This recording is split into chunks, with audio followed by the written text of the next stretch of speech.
जो हैं वो अपने बच्चों का ख्याल रखें, बिल्कुल इसको लाइट ना लें, कैजुअल ना लें।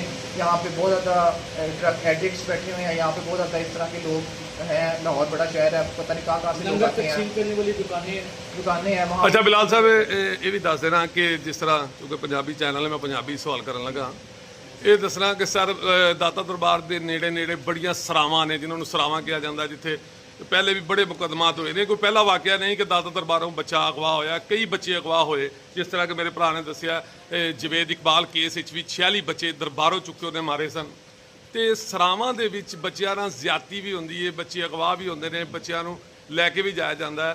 SHO नो डाउट कि SHO दाता दरबार काम कर रहा है, लेकिन जिस तरह मेरे भाई ने कहा कोई नफरी ਵਧਾਈ जाए या इस सरावां नूं इत्थों खत्म कर दिता जाए, कोई ऐसा प्लान है जी? जी बिल्कुल। जितने भी ये होटल कोर्ट सराय हैं बड़े लो लेवल के या जो है वो डिफरेंट क्लास के हैं, उसमें हमारा एक तो होटल आई सिस्टम जो है वो चल रहा होता है, जिसके अंदर जो भी आता है उसकी इंदराज होता है। हमारे SHO हमारा स्टाफ हर डेली बेसिस पे या कुछ ना कुछ टाइम के साथ साथ उनका चेक कर रहा होता है कि वो अंदराज हो रहा हो, कौन आ रहा है कौन जा रहा है।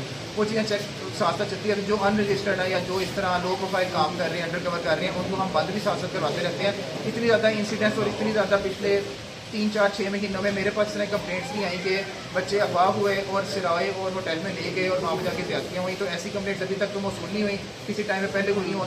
तो मेरा ख्याल है होटल आई सिस्टम जो है और ये जो ट्रैवल आई इसमें काफ़ी चीज़ें रजिस्टर हो जाती हैं, डॉक्यूमेंटेड हो जाती हैं, तो उससे ट्रेसिंग ईजी हो जाती है।